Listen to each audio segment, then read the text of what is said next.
1. Jannat-Al-Mawa. Jannat-Al-Mawa, the first level of paradise, is described as a resting place for the souls who lived righteously. Mentioned in Surah An'am 53:15. It is a serene garden where the faithful are granted peace after their time on earth. The name itself means the garden of refuge. This is where martyrs and those who were steadfast in their belief will reside. They will be greeted with lush greenery and flowing rivers, the coolness of the shade, and the absence of any toil or hardship. It is said that their faces will shine with contentment as they bask in the eternal joy of being among the first to enter Jannah. Level 2.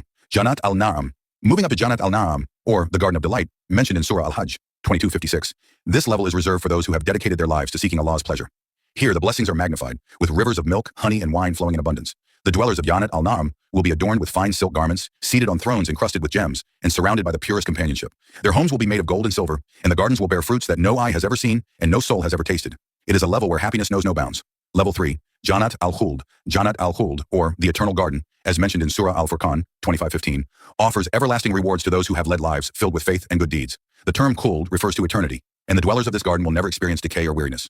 Their existence will be marked by eternal youth and beauty, with companions of equal purity. The Prophet Muhammad, peace be upon him, explained that the dwellers of Jannat al-Khuld will experience eternal joy, free from sickness, death, and sorrow. It is a realm where laughter and lightheartedness abound, and the soul finds its ultimate purpose. Level 4. Dar al-Salam. Dar al-Salam, the abode of peace, described in Surah Yunus 10:25, is a level where tranquility and serenity reign supreme. It is here that the faithful are greeted by Allah's angels with the words, "Peace be upon you for what you patiently endured." How excellent is the final home. In Dar al-Salam, there is no conflict, no pain, and no negativity. Every soul exists in perfect harmony, surrounded by love and kindness. This level is for those who spread peace and righteousness on earth. The scent of musk fills the air, and the gardens bloom with flowers that never fade.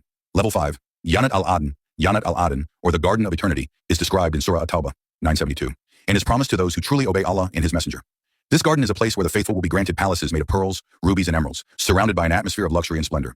It is a place where the rivers of wine do not intoxicate, and the fruits are picked at one's desire without effort. It is said that the laughter of its dwellers will echo through the gardens, as they rejoice in the eternal reward they have been promised. Their reward is not just material but spiritual, with constant closeness to their Creator. Level 6. Jannat-Al-Firdous. Jannat-Al-Firdous is the highest level of paradise mentioned in Surah Al-Mu'minun 23:11. It is the garden that sits closest to Allah's throne, where the Prophet Muhammad, peace be upon him, urged his followers to strive for. The dwellers of Jannat-Al-Firdous will experience the highest level of bliss, their souls in direct communion with their Creator. Their reward is not limited to palaces and rivers, but extends to the ultimate pleasure of witnessing Allah Himself. The gardens here are filled with every delight imaginable, and the light that fills Jannat-Al-Firdous comes directly from the divine presence. This is the level for those who excelled in worship, charity, and righteous deeds. Level 7. The highest level, Al-Wasila. Al-Wasila, a unique station in paradise, is reserved for only one person, the Prophet Muhammad, peace be upon him. As described in a hadith, this level is the closest to Allah's throne, and it is a place of unparalleled honor. The Prophet Muhammad, peace be upon him, asked his followers to pray for him to be granted this highest position in paradise. It is a level where no one but him will reside, yet his presence there symbolizes the ultimate reward for his efforts in spreading the message of Islam. Each level of paradise offers rewards that surpass human imagination, from the serene gardens of Jannat al-Mawa to the direct closeness to Allah in Jannat-Al-Firdous. May we all be granted a place in the highest levels of paradise, inshallah.